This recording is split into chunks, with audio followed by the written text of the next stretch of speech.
Hi everyone, welcome back to the channel. I'm the Bearded Historian, and today we're going to be doing the second episode of my short series on the life of Alexander the Great. Now in the first episode we looked at his childhood and his accession to the throne of Macedonia. Today we're going to be looking at his next steps once he became king to solidify his borders and kick off his campaign into Persia. Give this video a like and subscribe to the channel if this is something you're interested in, and let's crack on. So Alexander was now on the throne of Macedonia. His soldiers and his mother had helped kill any potential challengers to his reign. So his next challenge was to secure his northern borders and reassert Macedonian dominance over Greece. As such, his first move was to march south into Thessaly.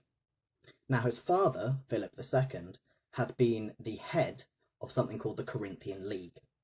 This was essentially an alliance of the majority of Greek states, but not Sparta. So at a meeting of these states, he had himself elected the leader.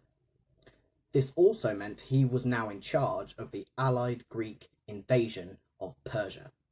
Of course, in reality, this was no more than a Macedonian invasion, but the Macedonian hegemony over Greece meant that they could force the Greek states to send soldiers with the Macedonian invasion.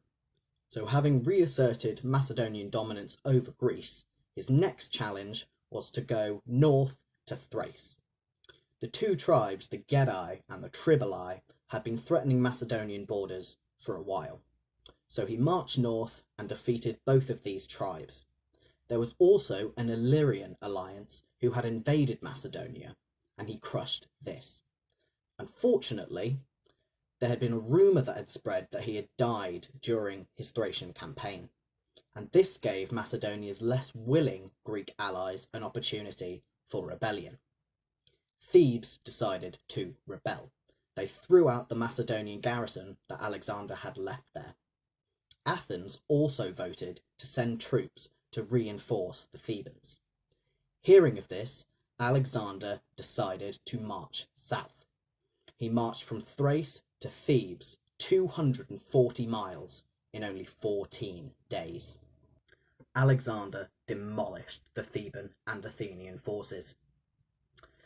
He burnt the city of Thebes to the ground, leaving only the temples and the poet Pindar's house unburnt.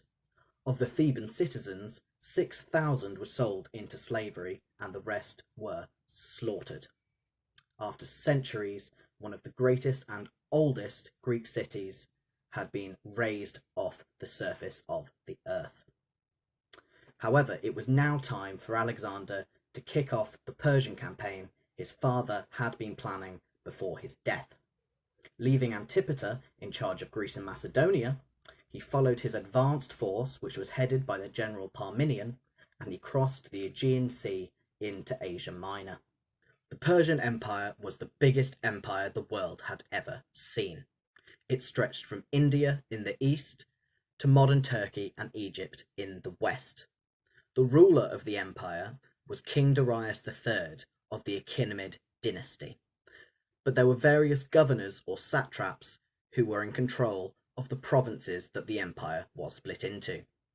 It would take Alexander 6 years, from 334 to 328 BC, to defeat all the Persian forces and take control of the empire. So in this episode, we looked at Alexander's first moves as king, his Greek and Thracian campaigns, followed by his crossing into Asia Minor. In the next episode, we're going to look more at his campaign in Asia Minor, including his first big Persian battle, the Battle of the Granicus. Thank you so much for watching. Please do like and subscribe. I've got loads more videos planned, not just my Alexander series, but I'm going to be talking about the fall of the Roman Republic, famous ancient women, gender and sexuality, and so much more. So if you're interested in ancient history, please like and subscribe, keep in touch, and thank you so much for watching. See you next time.